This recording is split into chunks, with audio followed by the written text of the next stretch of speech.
Olá pessoal, eu sou o Flávio Véspero e esse é o nosso podcast, o Flavesp Podcast. Hoje teremos aqui o artista visual Aran, conversando um pouco com a gente, ok? Bom dia, boa tarde, boa noite, Aran. Tudo bem com você?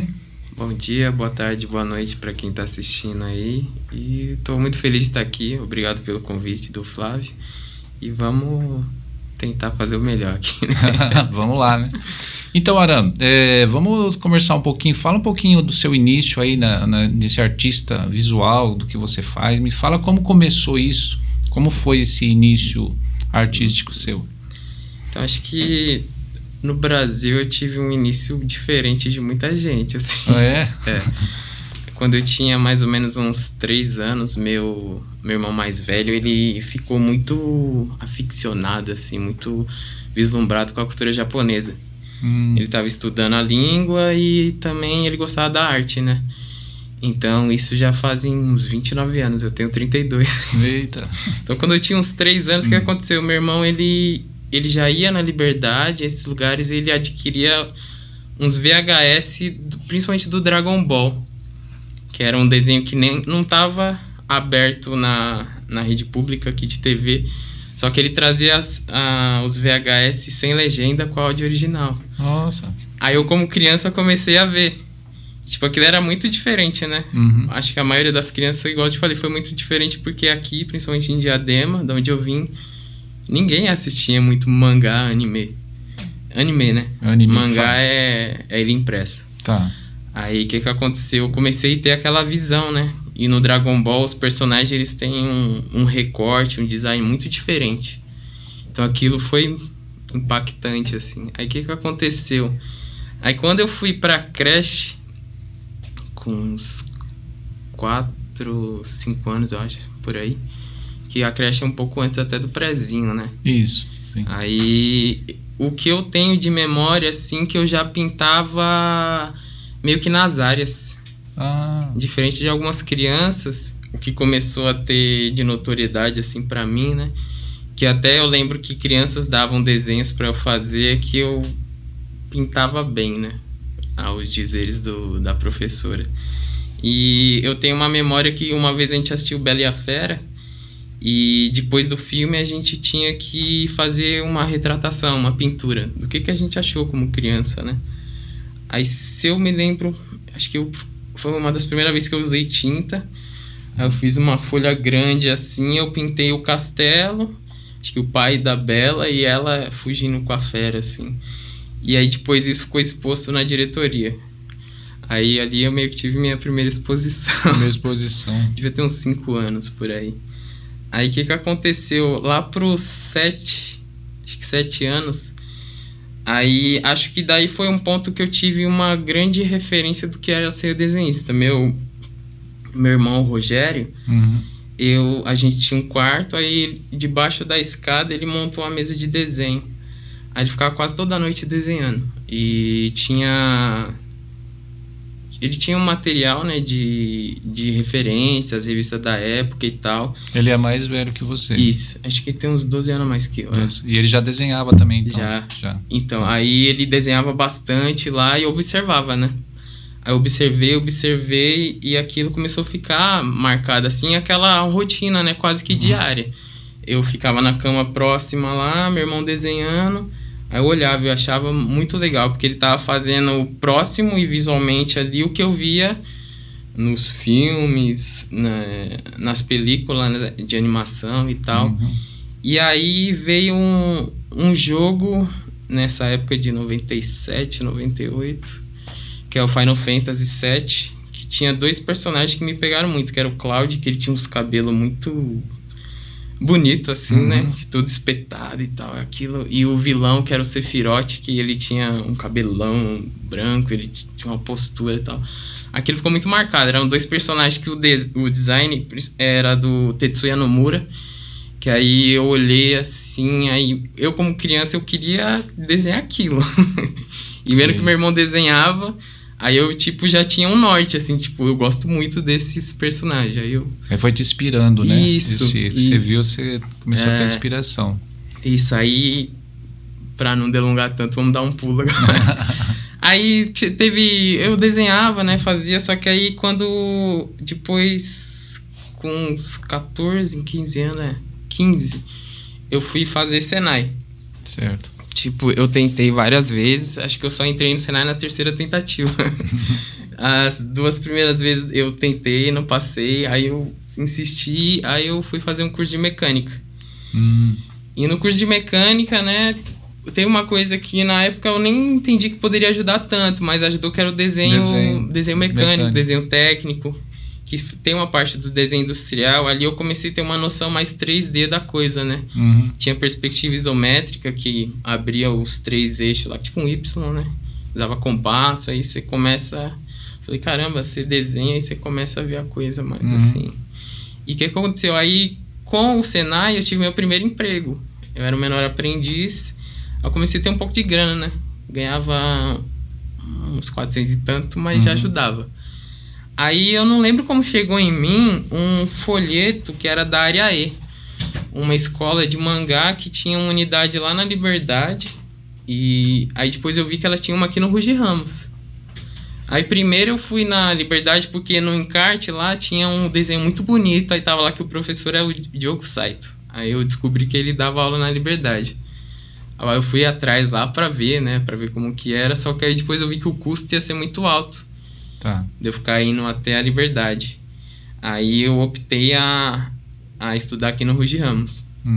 E o que é interessante é que aí no Ruge Ramos, eu e meu amigo, né? O meu amigo William, um abraço, William, a gente resolveu fazer junto o curso. E tem gente que às vezes falando não acredita, mas a gente teve vezes que a gente ia a pé até o Ruge de Diadema e às vezes voltava a pé. Nossa. E tipo, às vezes dava quase 3 horas de ida e volta, assim. 1 hora e pouca, 1 hora e 40. Você já morava em Diadema? É. Eu sempre morei em Diadema. Você morou em Diadema. Só que a gente quase... Era meio contado a grana, né? E a gente tinha aula, acho que só no sábado. Aí a gente já... Mas o bom é que você conversando, né? E a vai gente... ia já pensando na aula... Pegando as ideias, né? Conversando. Sim. Vai... Aí ficou... Só que aí eu tive que parar o curso, que depois de um tempo... Acho que eu fiquei uns 3, 4 meses. Aí faltou verba, assim. Aí eu continuo... Aí lá eu aprendi melhor o mangá, né?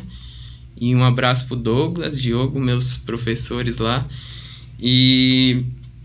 Aí foi indo. Só que quando eu fiz a área E, aí ele começou a me dar uma visão um pouco mais profissional da coisa. Por mais que teve uns hiatos ali, mas eu já pude pensar melhor em como crescer como desenhista. Aí isso é lá para 2006, quase 2007.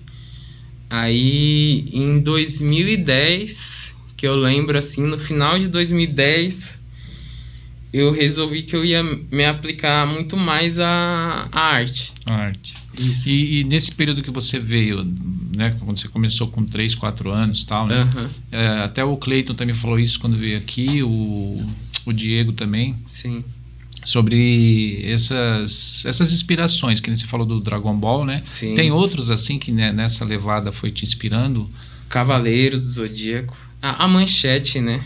Acho que até o Urbanês já falou isso. Falou isso mesmo. A Manchete, ela teve um impacto muito grande, assim, dela apresentar mais desenhos que, tipo, igual eu te falei, não vinha só pelo meu irmão. Aí eu comecei a ver na TV, né, desenhos que do Japão começar a aparecer que eu não conhecia, assim. E aí isso ajudou bastante. Ajudou, né? Aí foi que eu me lembro, assim... bem impactante. Tinha Churato, Cavaleiros do Zodíaco, o Dragon Ball quando começou. Só que o Dragon Ball foi mais TV Globinho, né? Aí tinha... Aí a Manchete também apresentou os Sentai, né? Os Tokusatsu. Tokusatsu é aquele estilo tipo Jiraiya, acho que Spectre, Cybercops, um negócio uma coisa assim. Os tipo Power Rangers, Super Sentai que eles chamam. Que é aqueles grupos que eles se transformam em heróis, né? Tá. Se morfam lá. Tá. Sim. Nossa, você tá falando, eu lembrei de 2 que eu gostava, que era também japonês. Que era mais velho, né, no caso. O Super Dynamo e o que ele chama Phantom Man, que a gente chamava de Fantomas. Né? E tinha o Savamu. Savamu, entendeu? Então, Savamu, que mais? Era o Godzilla também, não tinha um desenho que era um outro... Ele era mais americanizado. Mas o sim. Super Dynamo eu gostava muito, o Fantomas também. Fantomas, National Kid. National Kid. Esse já é mais aqui nosso, né? Vamos dizer assim, já é uma produção. E aí tinha Ultra Seven, Ultraman. O Ultraman, meu irmão, ele é apaixonado, mais velho, que trazia Dragon Ball. E aquela coisa da escala do Ultraman é uma coisa que mexeu muito com a minha cabeça também, quando criança, quando eu vi. Que ele ficava gigantesco, né? Sim. E aí você via, tinha as maquetes e tal, mas aquela coisa, tipo, de eu tentar pensar, tipo, nossa, ele fica enorme. Era legal. Era legal, né? Era bem interessante. Porque é tudo, acho que é vinculado, aí logicamente cada época eles vai mudando alguma coisa, né? Mas acho que a essência tá ali, né? A essência do que quer mostrar, tudo. E aí você, foi 2006 que você falou, né? Que você foi 2000 e quanto? O 2006 foi quando eu tive a oportunidade de ir para Ariaí. Tá. Estudar um pouco mais de mangá. 2010, no fim de 2010 eu tenho um pensamento mais consciente de tentar me profissionalizar mais. Tá. Que aí eu consegui fazer uns desenhos meio que de realismo, aí entendi melhor sombra e luz, aí eu comecei a praticar mais. Só que aí era um pouco mais solto, assim, eu tava tentando arrumar trabalho, entre outras coisas. Certo. Aí você começa a ter, que eu já tava 20 anos, né, praticamente.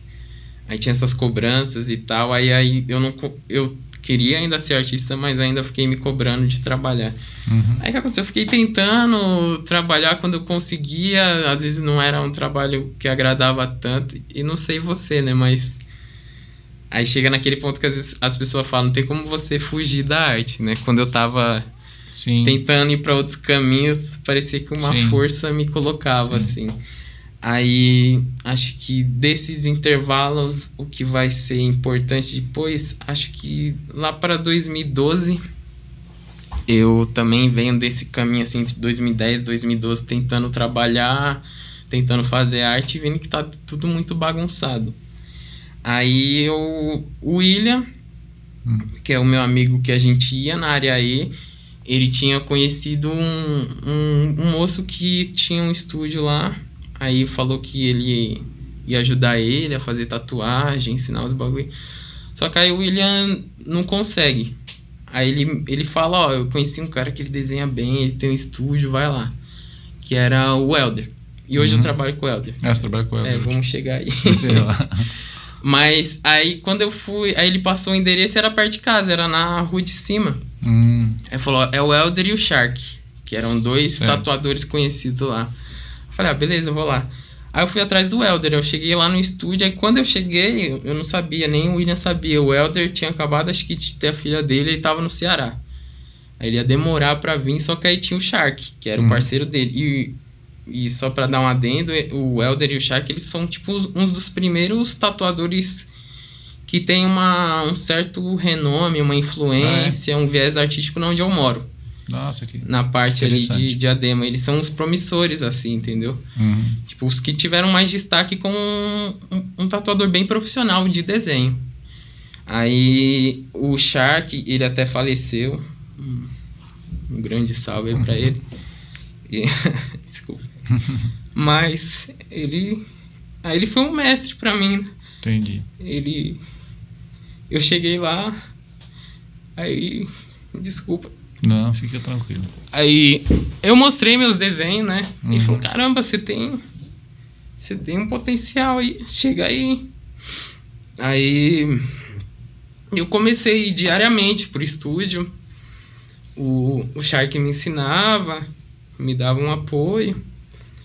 Aí depois de tempo chegou o Helder, né? Tá. Aí eu falei, deixa eu... Toma uma aguinha, pausa pra nossa aguinha aqui. Valeu. Aí eu falei, aí quando o Helder chegou, eu falei, pô, eu vim aqui atrás de você, né? O William falou pra eu vir te conhecer e tal. Eu desenho, quero melhorar nisso. Ele falou que vocês manjam e tal. Aí, beleza, eu fui acolhido, né? Aí eu fiquei lá no estúdio de 2012 até mais ou menos... Deixa eu ver. Acho que é 2015. Assim. Bastante tempo. Só que às vezes nisso eu ia fazer outros trabalhos. Aí o que aconteceu? Importante, assim. Acho que em 2013, os meus amigos e professores da área E, algum deles saíram e montaram uma escola chamada Spirit. Spirit Art School. Aí, em 2013, eu fui lá conhecer, acho que lá para agosto de 2013. Aí eu fui na Spirit. Aí eu tava indo no estúdio, não tava com trampo, tinha pouco dinheiro. Eu falei, eu quero estudar. Vocês montaram a escola aí. Então a gente faz o seguinte, aí o que eu tinha de grana eu podia pagar metade do que era. Aí não, eles falam, não, vem aí estudar. Aí eu estudei na Spirit lá um tempo. E eles me deram um maior suporte. Aí, tipo assim, eu tava aprendendo na Spirit mangá de novo. Tava trabalhando no... não trabalhando, eu frequentava o estúdio, né? Tentava aprender o máximo lá. Só que eu ainda tinha uns bloqueios com tatuagem. Certo. Só que eu era muito artista e gostava do estilo de tatu, né? Tá. Então eles me passavam. Aí o Shark, ele... É engraçado. Mesmo eu pintando bastante, eu não tinha muito contato com tinta a óleo, tinta acrílica. Aí ele pintava umas telas e falou, ô Thiago, no caso ele me chamava de Thiago, né? Ali eu ainda não tinha identidade de Aran ainda como artista. Eu falei, vamos pintar aí, vem aí. Aí ele me passou a me ensinar pintura em tela. Aí eu pintei com o Shark um tempo. Aí isso também foi um outro boom, né? E é engraçado ver hoje assim, tipo, eu vejo isso, acho que deve ter melhorado um pouco o acesso. Entendi. Mas pra mim, como uma pessoa periférica, era muito... mais difícil. Nem passava pela cabeça essa coisa da pintura em tela. Pelos custos e tal. Era coisa que... realmente, só foi ali que ele começou a me mostrar que tinha como crescer naquilo. Aí eu fui pintando e tal. Aí... Deixa eu só fazer um adendo, assim. Você falou só para não me perder... por exemplo, eu quando eu estudava tinha fazia programação de computador, né, para pegar um gancho no que você falou, da coisa de você tá sempre às vezes buscando fazer uma outra coisa, mas a arte tá sempre te puxando. Então na hora que você tava falando eu lembrei que eu fazendo o primeiro ano lá colegial, fazendo programação de computadores, aí tô lá na escola, bonitão, fazendo programação, estudando tudo que tinha na época, era Basic, Fortran, tal, de computação, bem no início, tal. A pessoa olhava para mim e falava, que tem, né? Tinha um quadro do Jô Soares que falava, que tem, louco, né?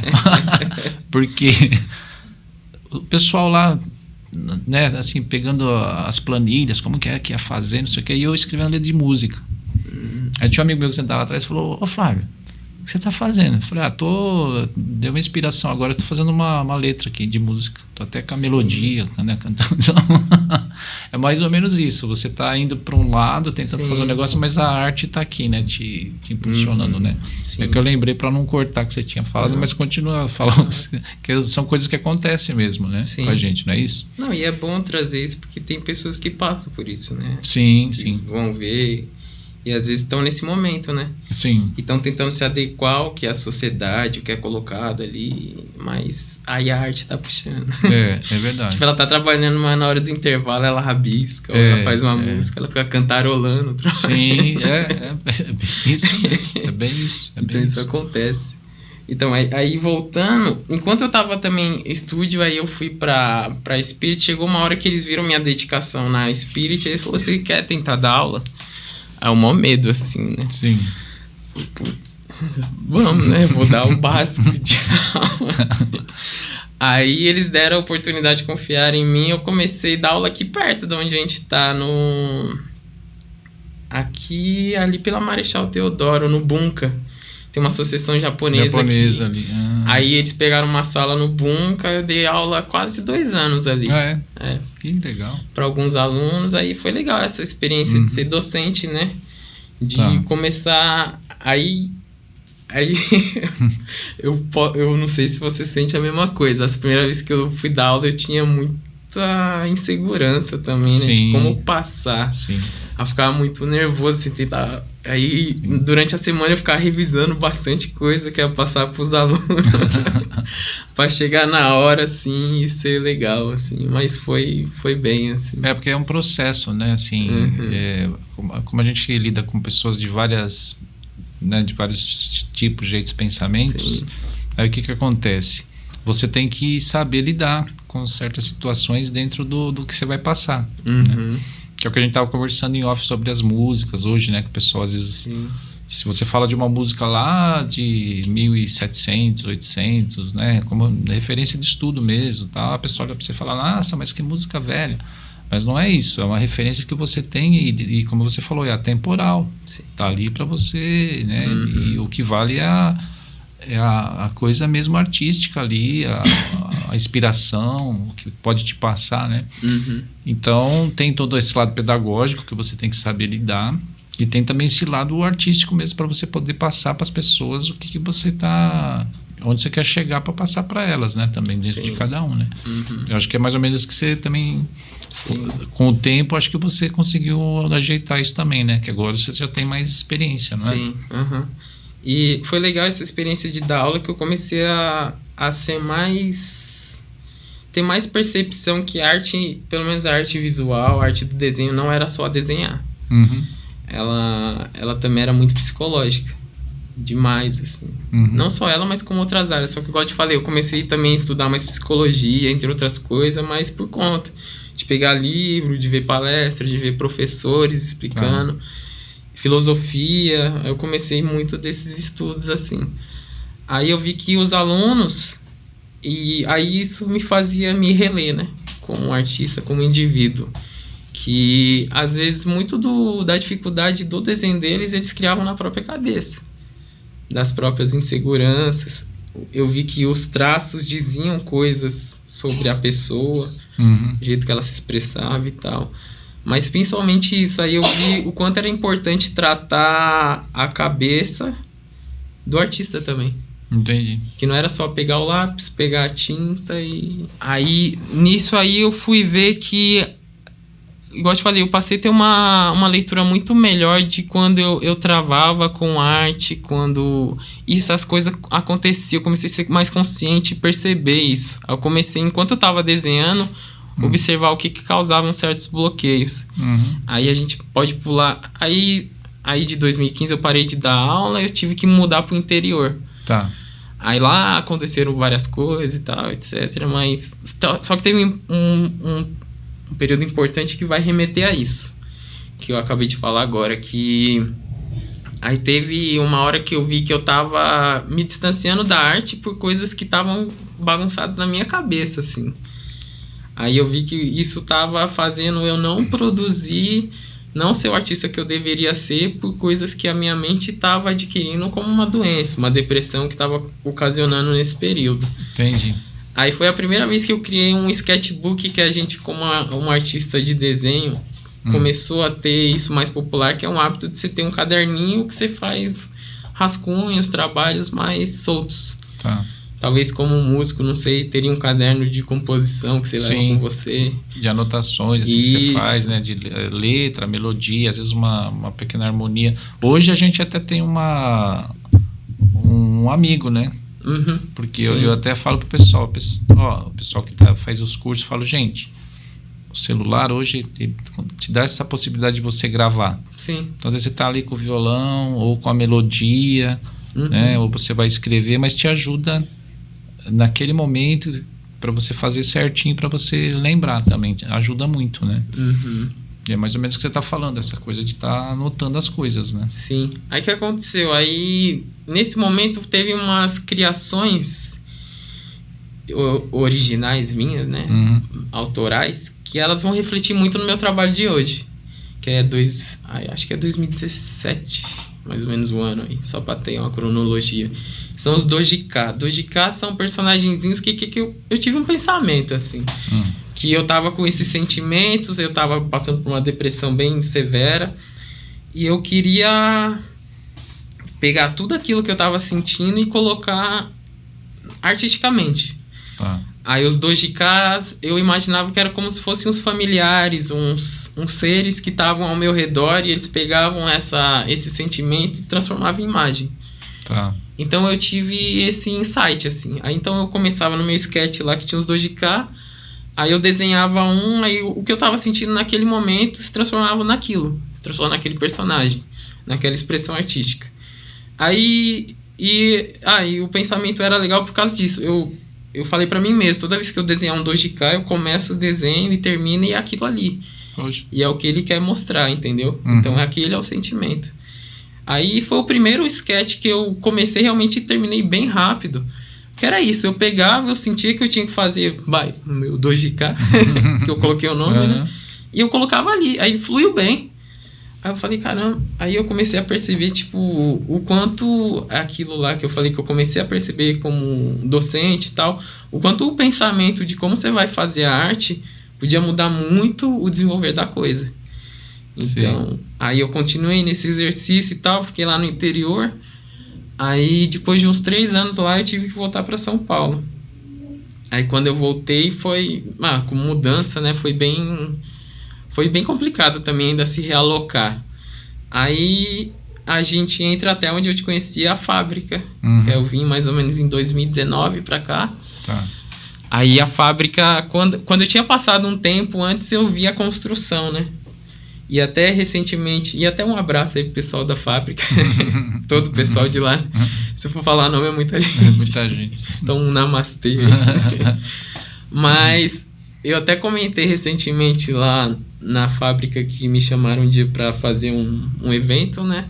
Que quando eu vi lá o prédio, né? Eu falei, mano, eu acho que eu não vou ter capacidade de entrar aí. Vai parecer uma faculdade. Pelo tamanho da estrutura, Sim. né?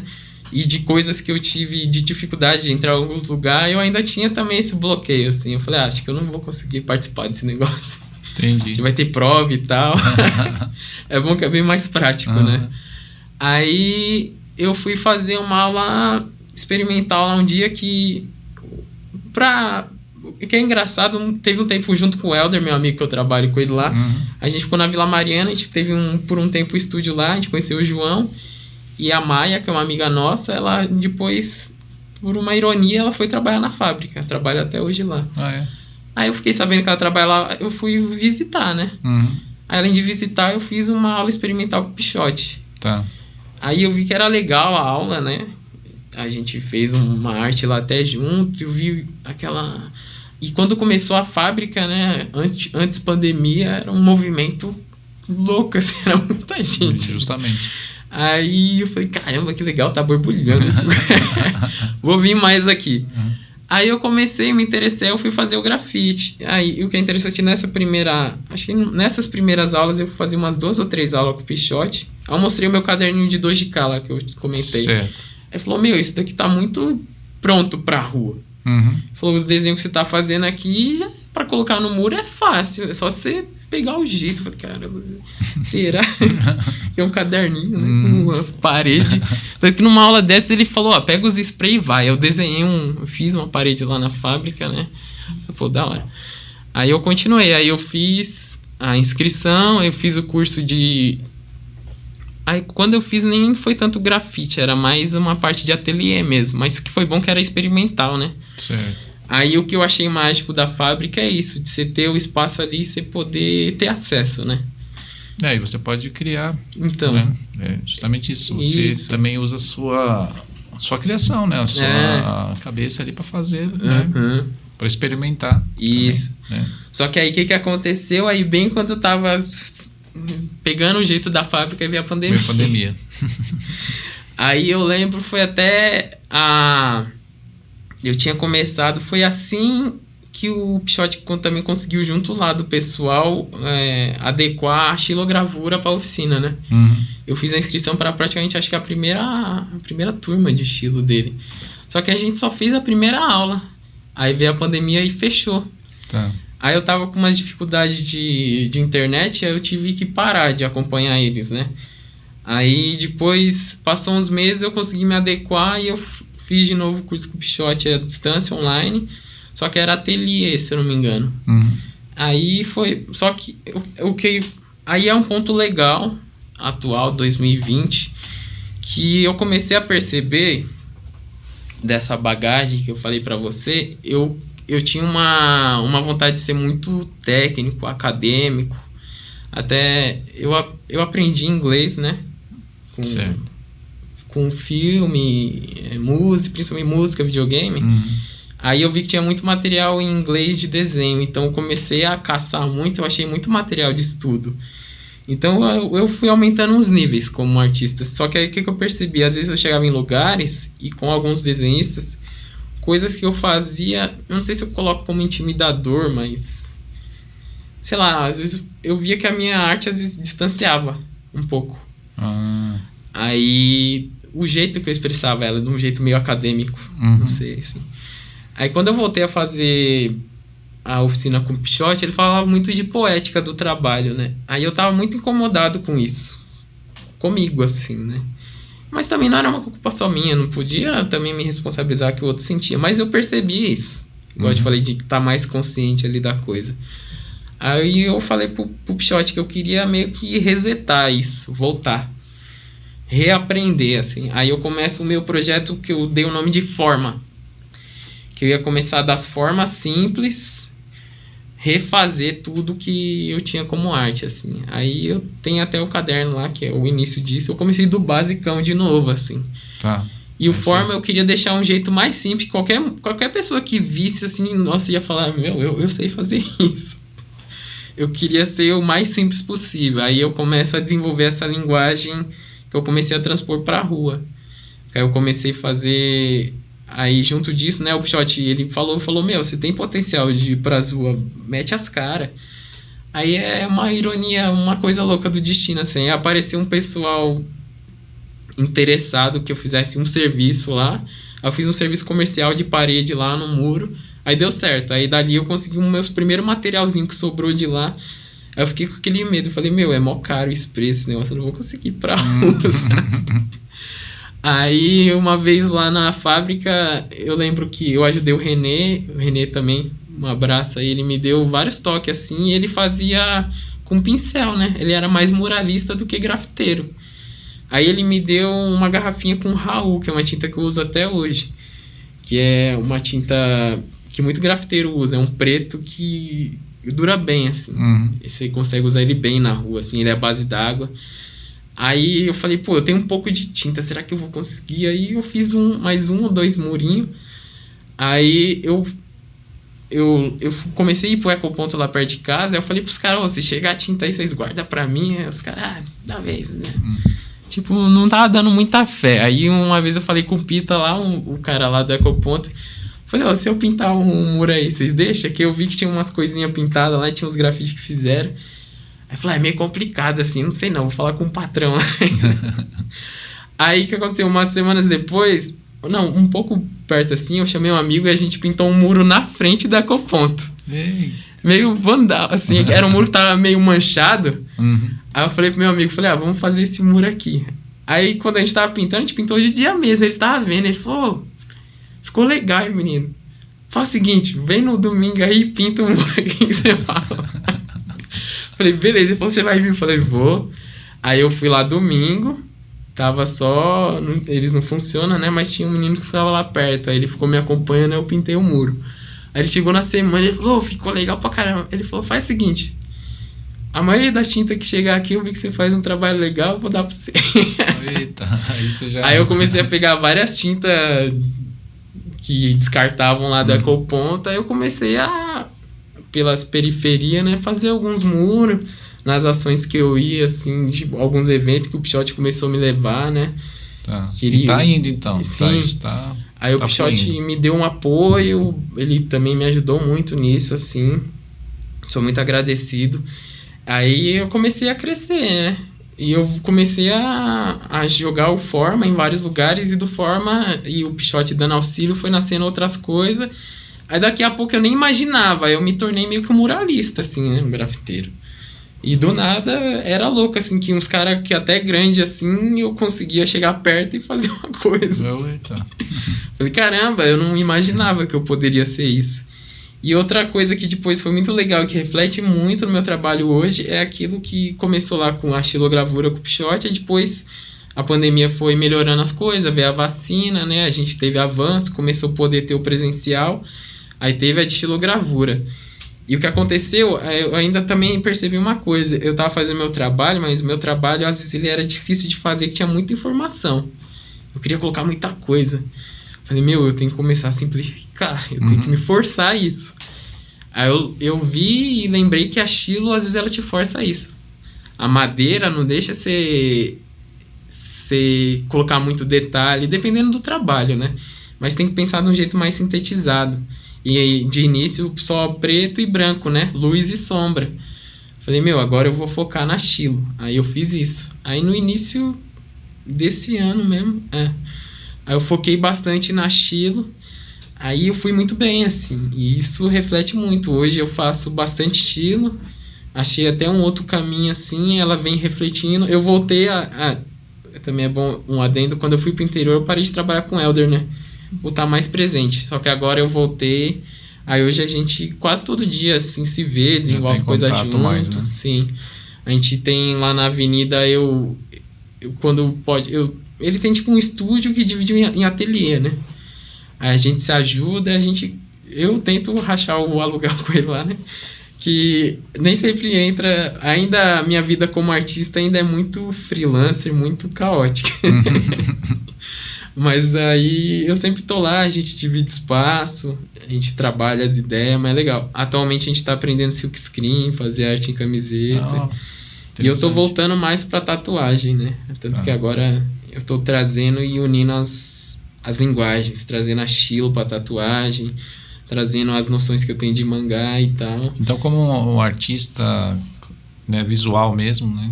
Então você está indo para várias áreas, assim, dentro desse trabalho. Então, eu trabalho como muralista. É legal também um negócio que a gente falou em off, mas atualmente eu tô com matéria rima. Um abração, Joe, Roberta, Nicolas e o pessoal, que é uma instituição que tem o hip hop envolvido, né? Com as suas linguagens, e eles já estão há muito tempo trabalhando, e recentemente eu comecei a atuar com eles na parte de desenvolvimento visual lá, do Matéria Rima. Eu tô fazendo uns trabalhos de personagem, vai ter uns impressos. Uma coisa que eu tinha até um receio e medo, que é a animação, eu tô começando a estudar, porque eu já tenho uma visão que pode se tornar legal de animação. Então, aí se tornou isso, assim. Eu tenho também, com Matéria Rima, eu trabalho na equipe de grafite, atualmente. Tem as ações de grafite, eles me chamam, e tem o Edinho, um grande amigo lá também. E é engraçado também um comentário rápido do Edinho, que quando eu era criança eu via um trabalho, ele faz stencil, que é um que você usa umas máscaras e faz o grafite. E eu via muito um cara com boombox, que é aquela caixa de som, ele fazia essa imagem por vários lugares de Diadema. Eu queria muito, como criança, primeiro eu vi, eu achava muito legal, né? E eu queria saber aquilo.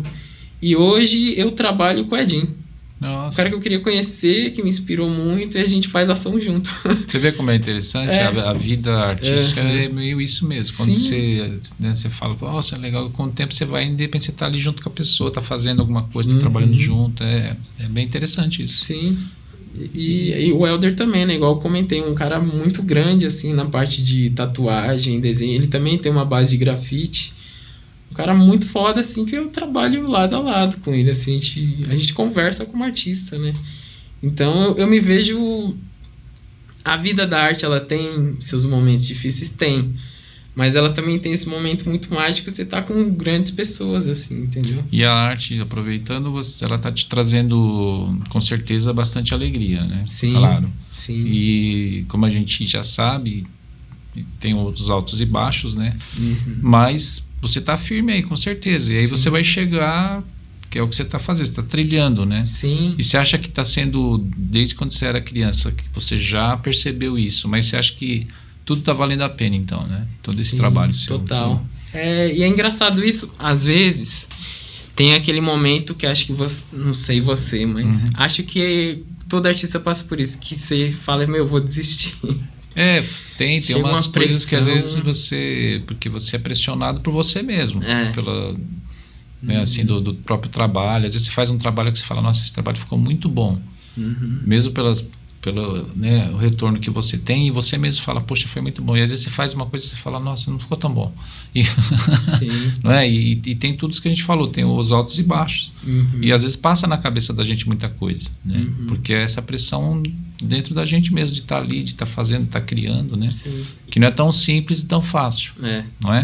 E tem momentos que valem a pena, que aí eles revigoram esse sentimento de estar sendo um motivo de alegria e de vida até, né? Que às vezes eu recebo mensagem assim, algumas pessoas que eu nem esperava, falam, nossa, eu tinha desistido de arte, mas eu faço por causa de você. Então a gente toca. Né? Eu vejo sua dedicação e isso me deu vontade de fazer e eu tô fazendo. Eu comecei igual no grafite que eu nem esperava. Aí uma vez eu vi na rede social, no Facebook, um amigo, uma pessoa que depois eu conheci, aí ele começou a pintar umas paredes, aí eu comentei umas vezes, falei, nossa, ficou muito bonito e tal. Aí depois de um tempo ele falou, meu, você não sabe, mas eu comecei a pintar essa parede por causa que eu vi seus trabalhos. Olha, então. Eu tomei coragem e comecei a pintar umas lojas aqui, falei, caramba. Aí você fala, eu não esperava. Você vê, a gente toca as pessoas de um jeito que a gente às vezes nem pensa, né? Nem imagina. Sim. Isso acontece muito também comigo com música. Em determinado momento você encontra a pessoa, ou até manda mensagem, ou às vezes a pessoa que você nem tem muito contato fala, olha, muito obrigado, seu trabalho né, conseguiu me ajudar nisso, e fala, nossa, que é a nossa recompensa. Sim. E é aí que a gente tem aquela força de continuar. Sim. Apesar das vezes a estrada tá meio ruim, mas você fala, não, vou continuar por causa desse tipo de retorno que você tem, né? Sim. Não é verdade? Te estimula mais, não estimula? Demais, demais. E é engraçado, teve um evento recente, acho que é legal comentar assim, legal, mas é triste. É legal, mas é muito triste. Mas o maior artista visual que eu tinha como referência, ele chama Kim Jong-gi. Ele faleceu no início desse mês. E é louco, assim, porque ele reparte um pouco desse sentimento que eu acabei de comentar agora. Quando eu vi ele, acho que foi em 2014 ou 2015, foi um baque tão grande que muita gente no meio de arte visual chama ele até de Deus do desenho, porque não é besteira, o cara é muito além, assim, ele desenha tudo sem esboço. Ele até entrou pro Guinness, que ele fez um mural enorme direto, assim, só no pincel e tinta. E o que acontece? Ele tava nos meus planos. Quando eu conheci ele, já foi ele me deu um boom a mais, que eu falei, meu, agora eu quero me dedicar à arte, porque eu almejo ser igual a esse cara. Ele era meu norte, assim.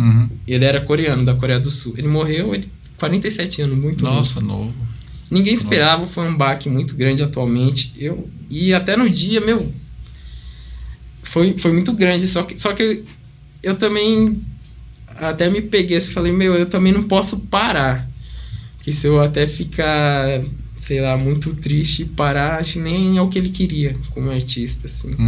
E a gente tem que ter força para continuar, né, porque é igual muita gente que eu vi que até comenta nas coisas atuais que tá tendo dele, fala, meu, a gente tem que pegar o exemplo dele e continuar pintando, que é a vontade que ele tinha, né? Sim. De que todo mundo que ele inspirou fizesse mais pinturas, assim. Só que é tipo isso, nesse momento, uma coisa que ele também não imaginava, mas ele me deu gás para ser muito mais como artista, assim. Eu tinha um sonho de ir até pra Coreia do Sul para estudar na escola dele para ver ele pessoalmente. Não vou ver, né, mas acho que com certeza vão fazer até um museu, alguma coisa que eu quero também pessoalmente ver, né. Que ele até, não sei se dá pra colocar na edição, mas acho que vale a pena depois colocar até o nome dele, Kim Jong-gi, depois Kim Jong-gi. que acho que outras pessoas também podem ver, e ele acho que ele é um norte para mostrar o quanto de potência você pode chegar como um desenhista, um artista, assim. Você conheceu ele? Não, eu não conheci. Você conheceu, digo, o trabalho o trabalho dele, pelo YouTube. Pelo YouTube, em 2014, 2015. Né? Desde, tipo, eu vejo que ao conhecer ele, eu foquei muito mais em estudo. Eu queria muito ter uma habilidade parecida com a dele, que é muito difícil de ter, mas... Mas, tipo, esse norte que eu acho legal, que acho que é o que você tem até como um músico clássico, né? E até quando eu tive aula com você, fui aluno dele. Eu fiquei... E é interessante falar isso também. Eu tive muita dificuldade com cordas. E depois que eu tive mais essa disciplina de ser um estudante mais aplicado, aí eu resolvi fazer a oficina com você, o curso lá. E é isso, só de ver... Eu lembro até hoje uma aula que você mostrou, acho que o tango. Sim. Só o movimento e a batida, eu achei aquilo muito bonito, sabe?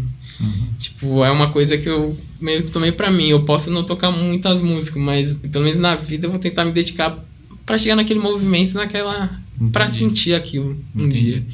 Então, é legal ter esse norte. Do mesmo jeito que o Kim foi pra mim em arte visual, é tipo você como músico. A gente tem nortes, né? Sim, sim. São coisas que nos trazem, assim, bastante inspiração e desejo mesmo de continuar, de ir fazendo, né? Sim. Foi o que você falou. Às vezes você vê...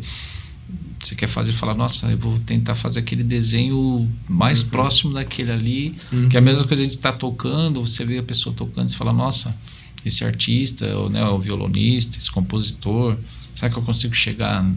Mas logicamente que mesmo tendo, às vezes, esse espelho, a gente sempre quer também trazer o nosso... o pessoal nosso, né, de artista, não é? Sim. Porque a gente tem uma identidade, que vai, com o tempo ela vai aparecendo, não é isso também? Na sua área aí, no desenho, nas coisas que você faz. Sim. E é até interessante, atualmente tem um trabalho bem autoral meu, que eu deixo bem no backstage, mas eu já tô sentindo vontade de colocar mais pra frente, assim. Ele nasce um pouco daquele do Formas lá, ele vai nascendo ali, e se torna o que é hoje, que eu chamo de inexistências. Mas é o que inexiste em mim. Mas a palavra de inexistir é que não existe, né? Mas ela tá entre o parêntese do in, que é do interno. O que existe no meu interior. O meu inexistente. Que eu faço desenhos que eles não têm... Eles não têm um objetivo. É momentos que eu realmente paro, pego e deixo sair ali. Aí eu não me preocupo nem mais com a forma, assim, que é uma tentativa de perder a forma e tal, que aí vai um pouco dessa coisa que você falou de achar o estilo e tal. Aí eu vejo que ali é muito, muito eu, assim. Só que eu não consigo descrever aquilo com palavras. Tá. Mas tá ali visualmente. Então aquilo ali é o que eu sinto, assim. Então eu tenho trabalhado muito mais isso. E às vezes até pensando como terapia, assim, eu tenho uma vontade de ter um dia uma aula que eu consiga fazer o aluno se expressar com essa despretensão, que o que sai ali vai deixar ele bem, que é o que eu sinto nesses momentos que eu tenho comigo, assim. Eu deixo as minhas inexistências saírem. Então você acha que, assim, para a pessoa que está começando, jovens, né, tal, criança, jovem, ou mesmo adulto que quer começar nessa área, ele tem que buscar, ele captar isso, né, dentro dele, né? Sim, eu acho muito importante. E com certeza traz quando a pessoa vai se descobrindo, não é isso? Ela vai conseguindo mostrar todo o potencial que ela tem. É isso que você... Isso. É bem isso mesmo, porque pelo menos pra mim, igual eu te falei, de início, assim, eu peguei muito aquela cobrança acadêmica de resultado, de êxito em traço e arte final, etc. E esse peso que gerava fazia eu não me dar bem com minha arte. Eu não queria aquilo. Então eu queria achar um contraponto, né? Aquele bem-estar. E eu vejo que é muito disso. Às vezes a pessoa começa com essa intenção que às vezes de início eu acho, não sei se eu coloco errada, mas que vai causar esses obstáculos. Então se a gente conseguir começar mais leve, deixar fluir, porque de início a gente tem que deixar fluir. Sim. Pra aí a coisa aí começar tomando o corpo e acho que é isso, você começar a gostar do processo ali. Tipo, hoje eu trabalhei só com azul, um exemplo, assim. E só do azul eu tirei tanta coisa. Então, foi um azul escuro, um azul mais claro, que aqui eu enxergo uma imagem. E se eu colocar um vermelho? Aí começa a ser mais legal, né? Aí se colocar um amarelo. Entendi, aí você vai...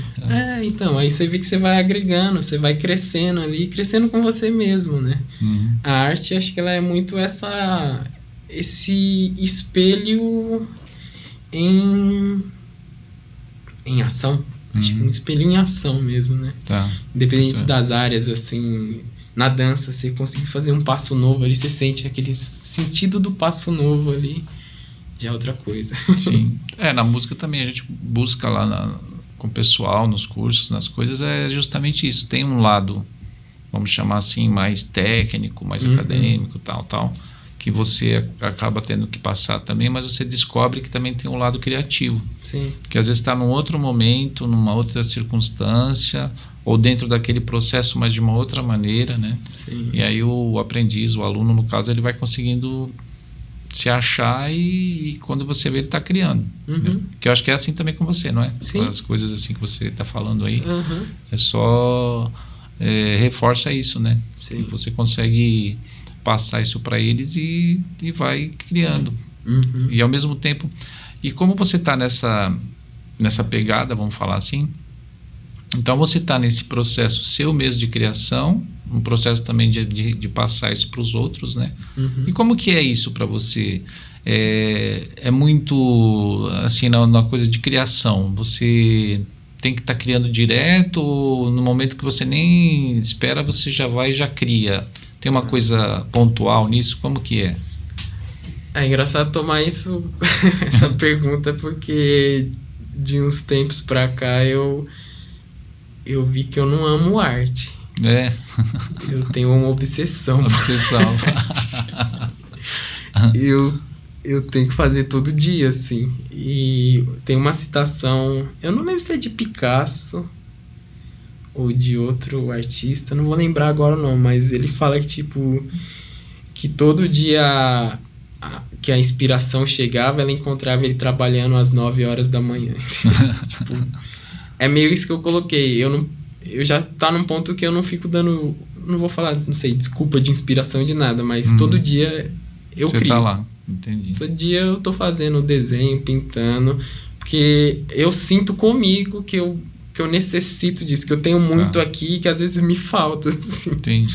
Ontem mesmo foi um dia que eu acordei desenhando, passei a tarde desenhando, de noite eu falei coisa de desenho, madrugada, e tanto que eu tenho essa grande vontade de, se no futuro eu conseguir ter um ateliê, eu ficar isolado lá e... É mais ou menos o que eu passo pro pessoal que nas aulas, acho que você também ouviu a gente conversando às vezes a pessoa fala, nossa, mas aquele fulano toca muito instrumento, mas eu nunca vi ele nunca foi em escola, ele nunca... ou fulano toca demais, né? Ele fez curso também, mas ele toca muito e tal. Mas o que acontece? Essa pessoa, ele tem aquele hábito de treinar muito. Sim. E com certeza ele treina, às vezes no momento até que ele às vezes não está muito animado, mas ele está lá treinando, ele está fazendo, ele criou aquele hábito, né? Então isso vai é engraçado isso, ela vai te dando um norte assim que você vai melhorando em alguns aspectos. Quando você vê, você já está fazendo, né, um ritmo melhor, no meu caso, né, tô falando aqui específico do instrumento, um dedilhado melhor, um ritmo melhor, você está criando, né? Ao passo que se você não estivesse fazendo, não é que também vê, tô com inspiração, vou fazer agora. Não é isso, você tem que ter né? Eu acredito assim, você tem que ter um momento de estar sempre ali fazendo, que daí vai aparecendo, né? Pode ser que no momento de outro até deu uma inspiração assim, você, né, faz lá, que aparece também. Eu também acredito assim. Mas eu acho que tem que ter a coisa do treino, de estar... Não é isso? Que aí você vai querendo mais, você vai fazendo mais, e quando você vê, você vai criando. É engraçado que às vezes tem pessoas do meu redor, assim, falam, pô, às vezes você tem que descansar, meu, você tá falando demais. Aí quando eu vou descansar, eu assisto vídeo de outros caras pintando, outras pessoas pintando. Esse é o descanso, né? Também o cara pintando já vai querendo criar mais, fala, nossa, eu quero criar. Né? Aí eu vou ver documentário de arte, alguma coisa, mas é sempre ali. E tem até um artista que eu gosto, que é o Stanley Lau, é o Arte Germe, numa live uma vez que eu peguei, aí perguntaram pra ele, falou, mas ô Stanley, quando você tá, tipo, longe do estúdio, longe do seu material, você tá, tipo, no ônibus, no metrô, e você não pode desenhar, o que você fala? Eu desenho em pensamento. Tá, e eu faço isso. Entendi. E, tipo, às vezes mesmo, eu tô vindo de trólebus, eu tô simulando na minha cabeça coisas que eu posso fazer no meu próximo desenho, ou coisas que eu deixei de fazer ontem, eu já vou revisando na cabeça. Assim. Que legal. Então você tá, pelo menos eu tô sempre conectado aos meus projetos, às minhas coisas, assim. Tá. E pra gente já tá meio no encerramento, né? Sim. Do nosso papo, que tá muito bom, muito bom, né? Então, o que você diz assim pro pessoal que quer começar? Qual é a sua dica, assim? Dica forte que você fala, gente, faça isso. Você tem uma dica que você pode... Acho que sim. Acho que ela retrata o que eu sou, assim, igual às vezes muita gente vê, né? Você como indivíduo fala, nossa, você é um gênio, sabe? Mas eu sou o resultado de muitos mestres. De muitas outras pessoas que me ensinaram. Tá. Então, acho que a melhor dica é, como aluno, né? Acho que até a etimologia da palavra é aquele que não sabe. E mestre é aquele que ensina. Tá. Então, você seja um aluno aberto aos mestres, né? Sim. Quando você estiver à frente de um mestre, o que ele te passar, esteja aberto para aprender, né? E pratique com vontade, né? Com veracidade ali, que acho que a vida, eu vejo que é uma grande escola. A vida em si, né? Tudo que ela for.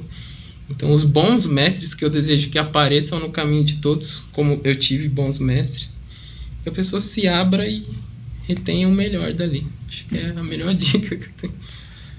Então, a gente está conversando aqui com o Aran, artista visual, e eu queria que então que você fizesse as suas últimas considerações. Sim. E desse seus contatos pra gente, pra quem quer te achar, falar com você, tá bom? Tá. Então eu queria agradecer, tipo, realmente isso, né, todo os mestres que eu tive e as oportunidades que a vida vem me dando, eu venho crescendo com isso e deixo realmente essa mensagem, assim, que a gente consegue. Eu venho de periferia, né, mas eu até vi, acho que um encarte de um livro do Rubem Alves, né, que é uma citação que ostra, acho que a ostra só faz pérola se ela estiver incômodo, né, areia que dá ali, não romantizando o sofrimento, mas a gente pega esse combustível e vamos criar nossas pérolas, né, e é isso, acho que eu não tenho que falar tanto, já falei bastante, mas contato tem aran.vieira no Instagram, né, tem minha hashtag que é aranismo. Acho que tudo que eu faço, acho que pela hashtag é mais fácil, que eu meio que criei meu estilo. Então, aranismo. Tem um perfil também, aranismo, lá no Instagram. E eu vou trabalhar mais nisso, assim. E acho que de contato é isso. Tô por Diadema, tô querendo espalhar por São Paulo mais mural, essas coisas. Mas as coisas vão acontecendo, né? Acho que é... E agradecer hoje aí. Valeu pelo convite. Muito obrigadão.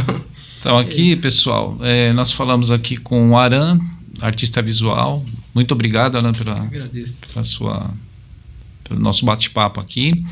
E, pessoal, eu gostaria que vocês agora se atentem um pouquinho, que eu vou falar do nosso projeto. O nosso projeto, nós falamos sobre a arte, sobre as personalidades, sobre a sua história. E se você quer ser um apoiador junto com a gente, vir com o nosso projeto, você veja aqui na tela, tem o QR Code, ok? E você pode ser um apoiador do nosso projeto. Eu sou o Flávio Véspero, e não esqueça também lá no podcast, você aperta lá no sininho para fazer parte com a gente lá, né? Se cadastrar com a gente, se inscrever. E eu sou o Flávio Véspero, esteja atento aí no nosso Flavesp Podcast, e muito obrigado, gente, por essa oportunidade, tá bom? Até a próxima, ok, gente?